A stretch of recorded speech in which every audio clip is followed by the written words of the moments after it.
Assalamualaikum warahmatullahi wabarakatuh. Waalaikumsalam. Selamat datang di PDP Podcast Sang Deket Puan.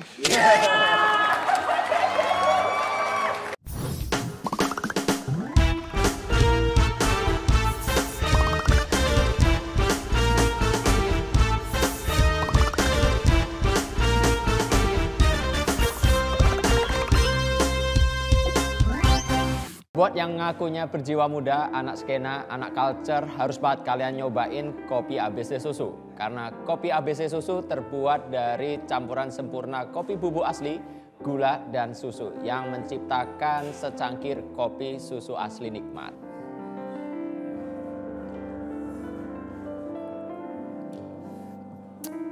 Mantap kopinya. Kopi ABC Susu, kopinya asli, rasanya pasti. Bang Saad!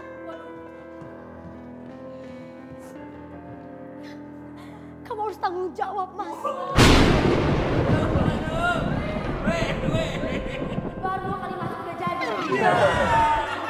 2 kali masuk di episode ini. Kan 2 kali. Kamu bilang, kamu mohon-mohon sama aku buat dipilih. Setelah jadi, kamu lupa sama janji manismu. Kamu jangan macam aku aduin kamu ke ayahku. Ayahku seorang aktivis.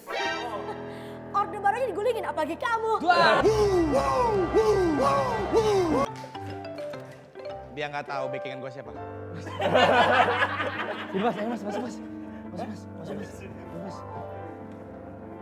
Backingan saya kan Mas nih. Terus emang kenapa? Saya sering kagak pakai helm bang di jalan. Gitu. Kalau begini. Wah ini mah aman banget ini. Ini saya pakai lagi juga aman. Oh enggak ya? Enggak ya?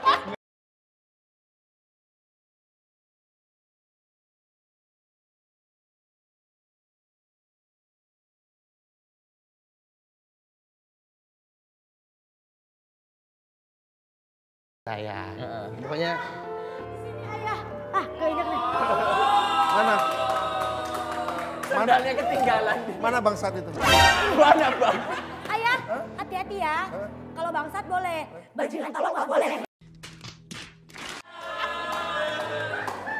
Sini ayah. Ini laki-laki yang tidak bertanggung jawab itu. Ini laki-laki yang katanya dia mau setia, tapi ternyata malah milih capres lain. Kamu harus belajar jual mahal dari saya.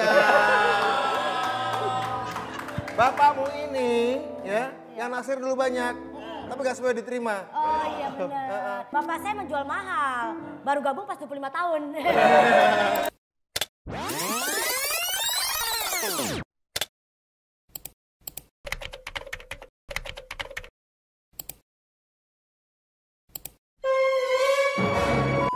Tapi ini bapak kamu. Iya.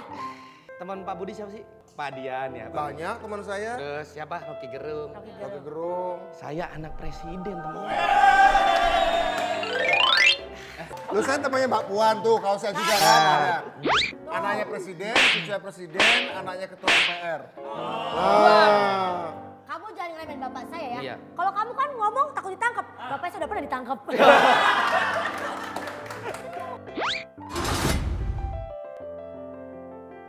Tapi ini yang dibawa ini tadi kan dibilang aktivis, Ya, politikus, ya. aktor. Ini yang mana yang benar? Yang pasti aktornya lah. Oh aktornya. Kan bertahun-tahun jago acting. Gak cuma di film doang. Tapi Gimana? Pak Budiman ini kan jago acting toh. Udah berapa film?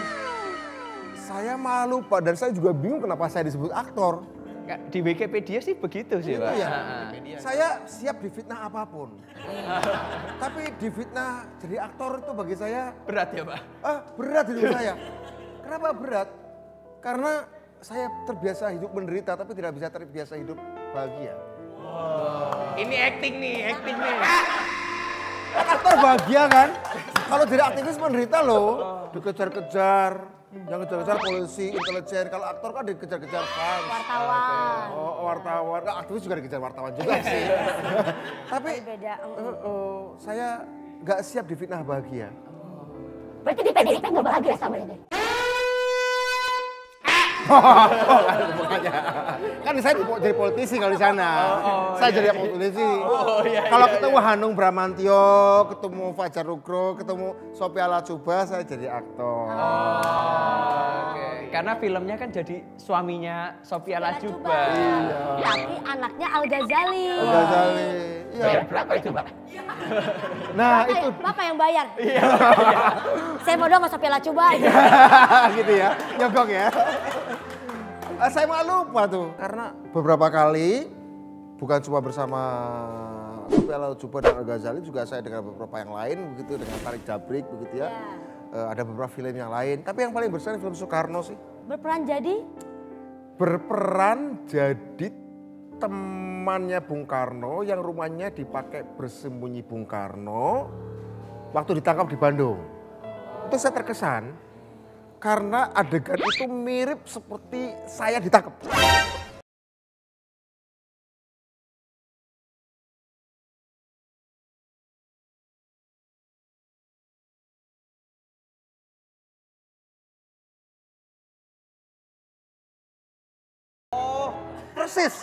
Persis adegan. Jadi saya nggak perlu berarti banyak.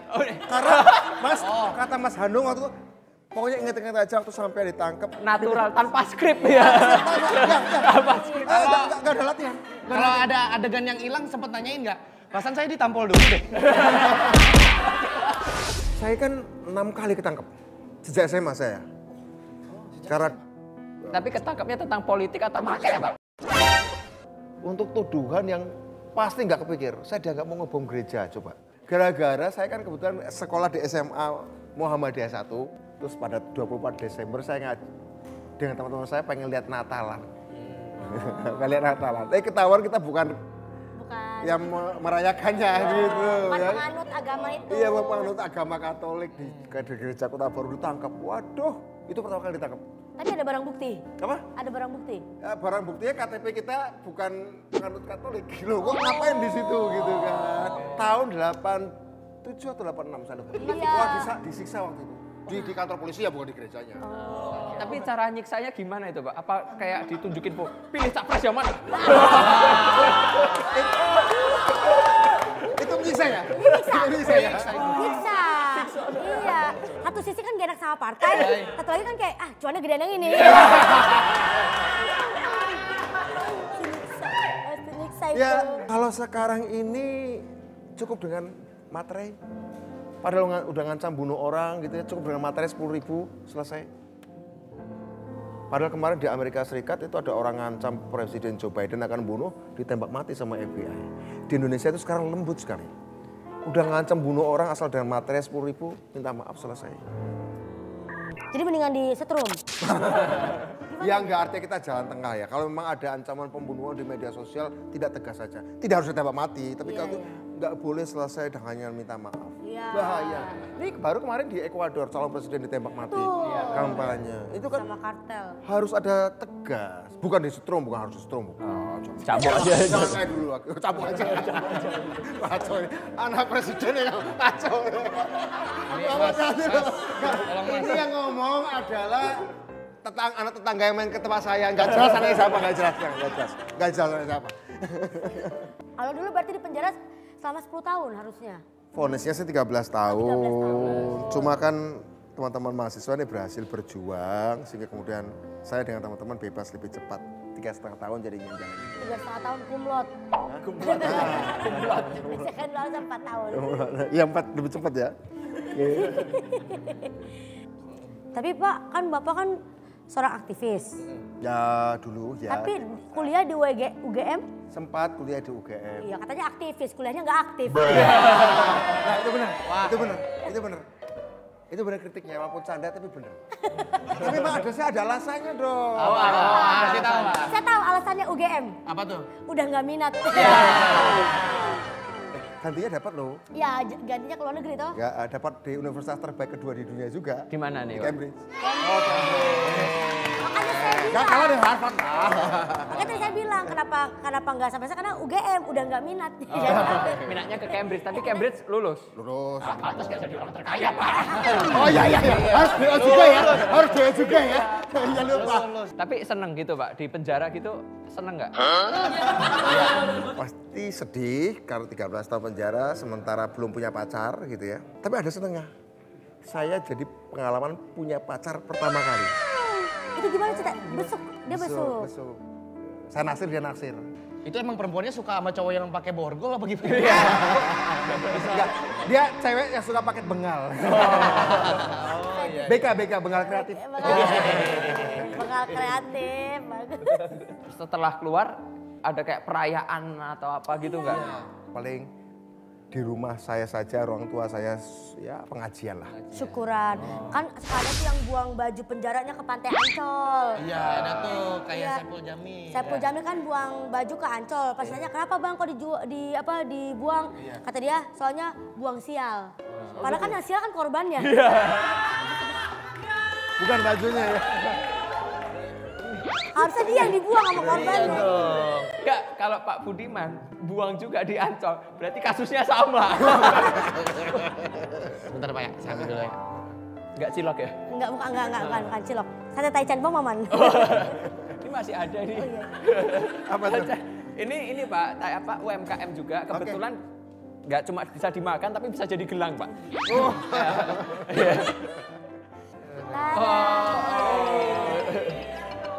Pisang ya? Nama 3. Ikan. Taliwang. Taliwang dari... Saya makanan favorit saya juga taliwang. Iya. Oke. Waktu di penjara, Pak. Enggak. Di penjara. Di penjara mana ada makan seenak ini ya Pak? Ini makanan ayam taliwang Putra Pratama. Putra pertama Bang. Putra Pratama Bang Jack. Dari Gading Serpong. Makanan dari NTB nih, Lombok ya. Oke. Enggak Serpong, Gading Serpong. Iya. Apa ya? Tapi ayam taliwang itu asal Lombok. Oh gitu. Dan makanya harus ada lomboknya. Oh, ini langsung copot. Berarti saking empuknya. Saking empuknya itu. Saking silakan. Gimana Pak? Ya, enak. Pas ada manisnya juga gurunya, ya. Orang belum dikunyah udah bilang enak. Aktor. Jago acting. Aktor. Jago acting. Biasa. Saya orangnya perasa, seluruh tubuh saya bisa merasakan. Langsung di ujung tuh langsung kerasa. Saya tuh kepo sebenarnya. Perbedaan antara mahasiswa atau aktivis dulu sama sekarang. Iya. Menurut Pak Budiman tuh lebih kritis mana atau lebih berani mana gitu. Iya, karena kan kalau yang sekarang kan ada yang dulu teriak-teriak, sekarang masuk caleg juga kan Iya. ada. Dulu di luar gedung, sekarang Gak di dalam apa-apa gedung. juga, ya calon gak apa-apa. Ya kan juga dulu Pak Budiman juga teriak-teriak jadi legislatif. Nggak masalah. Itu profesi halal, disahkan oleh konstitusi. Cuma memang untuk jadi aktivis ya jangan sekedar demo ya, jangan sekedar ngangkat poster atau spanduk, tapi ya baca penting. Baca, diskusi, harus penting, nulis segala macam ya. Biasa. Karena sekarang banyaknya yang tiktokan kan bikinnya demo tapi tiktokan Pak sekarang apa? Nggak bisa kita hindari ya karena udah teknologi ya. Jadi kalau dulu ada TikTok, Pak Budiman ikut goyang gitu juga. Oh iya, ya udah demo. Ya. Turunkan presiden Iya. sampai bawah. Iya. Kalau dulu kalau ada. Untungnya nggak ada. Iya, ada. sama kayak kan bang, ayo kita demo yang korupsi gitu kan. Terus katanya yang di sana kurang besar. Katanya yang di sana kurang besar. Korupsinya. Sama kita mau baca ini, kita mau validasi langsung ke Pak Budiman. Oke, siap. Iya. Artikel-artikel yang beredar. Oh, apa tuh? Fitnah atau fakta? Udah kayak acara Feni Rose ini ya. Biodata Budiman Sujatmiko, mantan aktivis 98 yang dikira orang tua Ardhito Pramono. Wow. Saya terbiasa difitnah buruk. Kalau difitnah baik saya malah grogi saya. Grogi. Kok nggak biasa? Ini nggak difitnah baik, Ardhito kelakuannya buruk kok. Saya nggak tahu kenapa disebut ayahnya Ardhito Pramono. Berapa yang umurnya? Tapi mungkin karena dulu suka nyanyi mungkin Pak Budiman. Iya, coba. Mungkin Saya Nyanyi setiap minggu minimal. Nah, Ya, nyanyi. tadi kan waktu pas jadi aktor film kan jadi bapaknya Al Ghazali toh. Nah, Harusnya bisa nyanyi 2019 ganti presiden tuh. Iya. Bapaknya Al Ghazali ya? Iya. Bapak aslinya. Iya, bapak aslinya. Saya lebih grogi kalau disuruh nyanyi ketimbang diinterogasi. Nyanyi yang gampang aja, yang kayak Garuda di dadaku tapi diganti. Apa tuh? Prabowo di dadaku, Prabowo kebanggaan. Kampanye nih, kampanye. Boleh dong, ayo kita Nyanyi berdua. apa ya? Blackpink Pak. Blackpink. Siapa? Atau penonton yang di tribun mau lagu apa? Lagu apa teman-teman? Apa? Lagu yang saya suka itu Viva La Vida. Oh, Viva La Vida. Enggak kok kita itu Bisa. I used to rule the world. Seas would rise when I gave the word. Now in the morning I sleep alone. Sweep the streets I used to own. Teng teng teng teng teng teng teng teng. melodinya mulus. Used to roll the dice, feel the fears in my enemy's eyes. Listen as the crowd would sing. Now the your king is dead, long live the king. 1 minute time. Wah, udah. Malu tapi panjang banget ya. Hebat. Orang mau. Berarti nanti nonton Pak? Insya Allah kalau ada saya bisa menang tiket war-nya.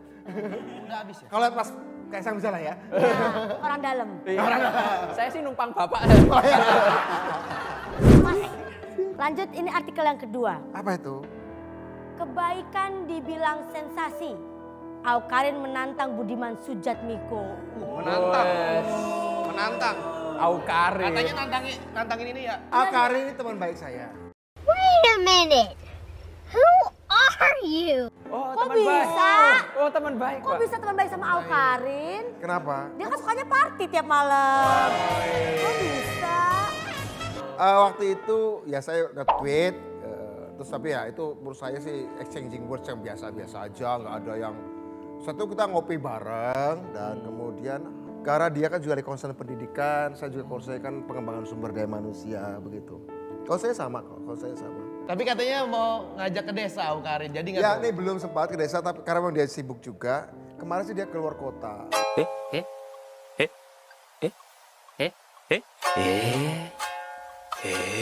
Kok tahu? Tahu mulu sih. Kok tahu banget? Kan susah itu storynya Awkarin kan titik-titik banget itu. Lama kita ngeliat. Bapak ngikutin. Nanti kita lihat perkembangan Pak Budiman sama Awkarin. 8 relawan Jokowi ingin Budiman Sujatmiko jadi cawapres Prabowo.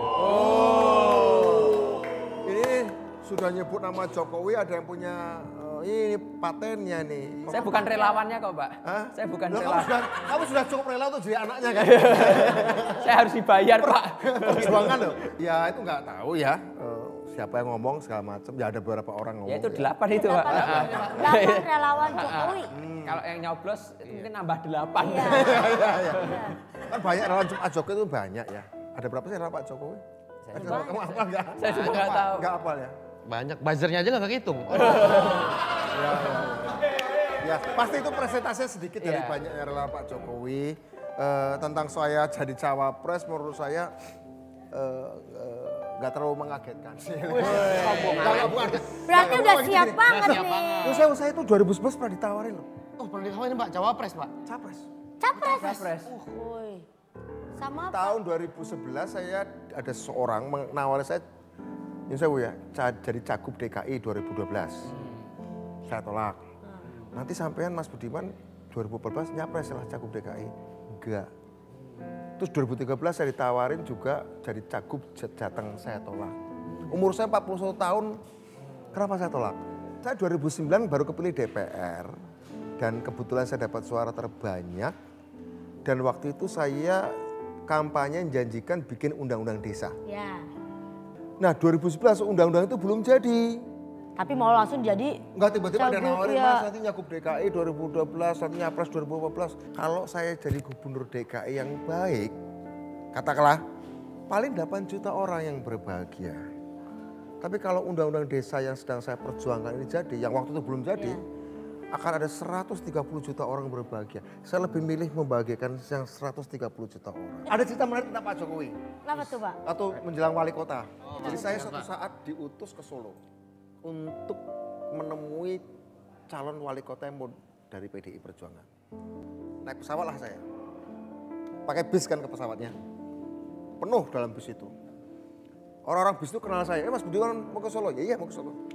Itu di dalam bis itu ada 2 orang duduk. Satu saya kenal namanya Mas Rudi. Satu lagi sebelahnya ada orang. Senyum-senyum sama saya. Minjem duit Pak? Senyum-senyum sama saya. Nggak kenal. Orang-orang bis kenal saya. Ya. Mas ini Pak Jokowi. Oh ini Pak Jokowi, iya. Di dalam satu bis itu nggak ada satupun kenal Pak Jokowi. Tapi satu bis itu kenal saya. Tapi dia yang akan menjadi presiden saya. Saya mau ngomong kayak gini, saya mau bicara. Begitulah sejarah, begitulah takdir Tuhan. Kamu tidak boleh menganggap remeh sesuatu. Itu aja saya mau ngomong. Ya. Selamat ya. Karena semua orang kenal saya tapi gak ada yang kenal dia kan.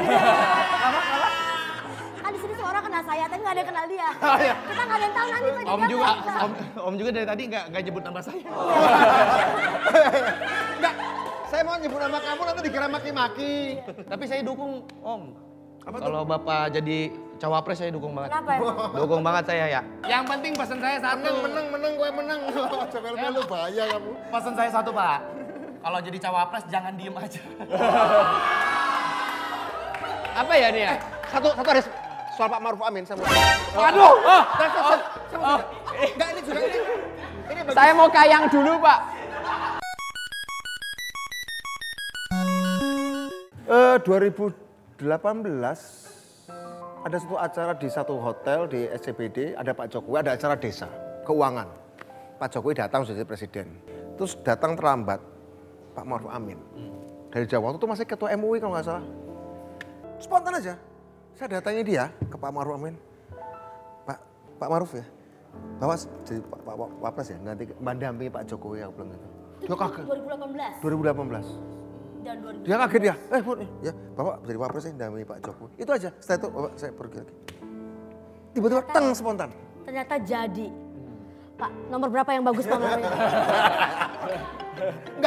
Enggak, bukan karena itu spontan. Kita tahu setelah Pilkada DKI kan polarisasi, penjelasan rasionalnya. Pilkada DKI kan polarisasi isu agama. Jadi saya nggak mau saat pemilu 2019 terjadi, mungkin itu penjelasan rasional adalah orang ini. Pak Jokowi itu kalau ibarat mau bertempur di 2019, beliau tidak kekurangan peluru. Beliau tidak perlu tambahan peluru untuk bertempur di 2019. Menurut saya waktu itu yang dibutuhkan Pak Jokowi adalah rompi anti peluru. Mungkin Pak Mahfud bisa nambah peluru, tapi tetap tidak pakai rompi. Tapi tiba-tiba saya melihat Pak Maruf Amin seperti, dia nggak akan nambah peluru bagi Pak Jokowi, tapi dia bisa menjadi rompi anti peluru. Maksudnya tameng gitu Pak? Artinya jangan sampai itu kemudian isunya ini kayak Pilkada 2017 yang bikin kita pusing semua ya. Masa terpecah. Saya nggak mau kalau kemarin DKI terpecah, masa saya Indonesia saya nggak mau ambil risiko. Itu saya pikiran saya. Penjelasan rasionalnya. Saya bukan dukung ya. Iya, nah tapi itu tadi terkait obrolan yang tiba-tiba Pak Budiman ke Pak Ma'ruf. Kalau ke Pak Prabowo obrolannya apa tuh kemarin? Asik. Apakah tiba-tiba Pak Prabowo capresnya 2024? Apa udah capres nggak usah udah bergerindra kan sudah. Apa biasanya diomongin gitu kan? Iya. Sama Pak Prabowo apa ngomong burung atau apa gitu? Bapak-bapak hobinya mainin burung. Iya. Ini yang di sini. Di sini cici. Menarik omongannya dengan Pak Prabowo itu omongan yang saya harapkan muncul dari orang-orang ini di publik ya. Yaitu kita bicara tentang perang Rusia Ukraina ini gimana kemungkinannya. Terus kalau perang nuklir kita punya persiapan apa? Seandainya kepleset perang nuklir kita punya persiapan apa? Kita ngomongin itu loh. Berarti nggak ada soal pemilu 2024? Enggak. Pemilu 2024 saya ngomong Pak, sayang menghadapi isu-isu yang sangat global itu, Pak Jokowi mengatakan pengalaman terberat beliau adalah ketika menghadapi COVID pandemi. Masalahnya Pak Prabowo, COVID pandemi ini bukan yang terakhir akan menjadi malapetaka di dunia. Nah, Bapak kan, pengalaman Pak Jokowi kan berhasil mengatasi COVID karena berhasil ngajak Pak Prabowo ke dalam kabinet. Sehingga soal-soal teknis tetap diselesaikan teknis dan tidak usah jadi politis, ya kan? Nah, kita butuh soal-soal besar yang akan kita hadapi ke depan ini tetap menjadi soal teknis, jangan dipolitisasi. Untuk itu, pengganti Pak Jokowi itu harus tebal kemenangannya, kandel. Kalau menang tipis-tipis saja, bikin aras-arasan, deg-degan. Jadi kemenangan harus tebal gitu, kuat. Itu yang saya harapkan pada Pak Prabowo.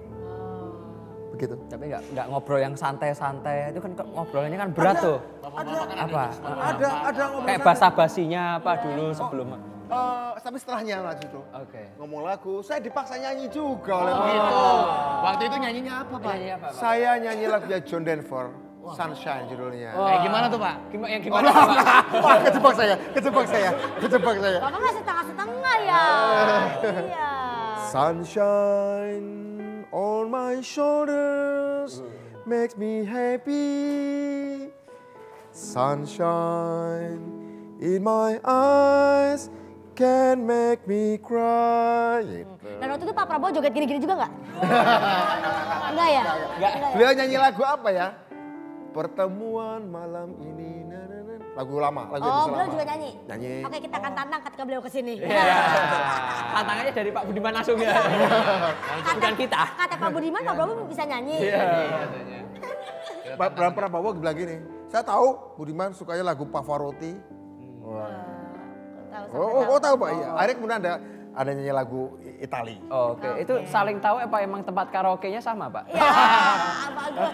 Wow. Kau bisa tahu. Iya. Karaoke karo aku. Oke, terakhir dari seorang aktivis ulung. Untuk closing nih, Pak. Betul. Apa lagi? Sudah pernah di luar gedung, sampai di dalam gedung. Ya kan, semua dicoba. Pernah tertangkap, bebas. Sekarang akhirnya benar-benar concern sama hal-hal yang berkaitan dengan kemajuan pangan ataupun ya terkait desa terutamanya. Ya. Apa sih yang ingin seorang Budiman Sujatmiko sampaikan kepada penonton PDP? Yang mau saya sampaikan sama teman-temannya Kaisang atau Kaisang Fans Club atau yang mau viewersnya Kiki dan KFC, Kaisang Fans Club. Merdu merah ya. Kacau. Saya mau sampaikan gini. Kaisang, Kiki, Bang Saat ini orang yang akan punya usia produktif minimal 30 tahun lagi. Dan kurang lebih 54% pemilih Indonesia juga orang-orang yang usia produktifnya akan 30 tahun lagi. Artinya Anda usia-usia Kaisang segala macam itu akan menentukan siapa pemimpin Indonesia ke depan. Sementara Anda akan produktif 30 tahun lagi. Artinya pilihlah pemimpin yang punya visi strategik. Pak Jokowi pada periode pertama masih populis, tapi pada periode kedua mulai berpikir strategik, wajar. Nah, penerusnya harus lebih strategik lagi, ya.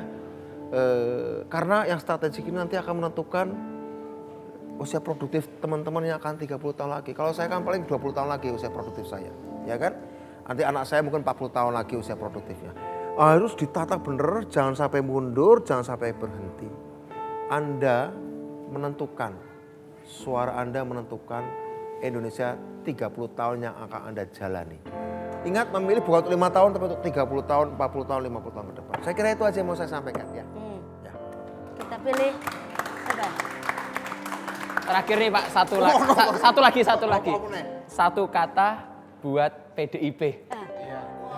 Satu kata PDI aja. Perjuangan. Ya, betul. Oh, satu kata PDI Perjuangan. Ya keluarga, karena mbah saya, bapak ibu saya itu PNI, PDI, PDI Perjuangan. Saya ikut kampanye PDI sejak kelas 2, kelas 6 SD. Saya sejak kelas 6 SD ikut kampanye PDI. Itu memang bukan cuma partai, itu memang tradisi keluarga kami. Oh, berarti ada tagline-nya. PDIP keluargaku, Prabowo pilihanku. Oke, terima kasih buat semua yang udah nonton PDP. Sampai jumpa di episode berikutnya. Ya.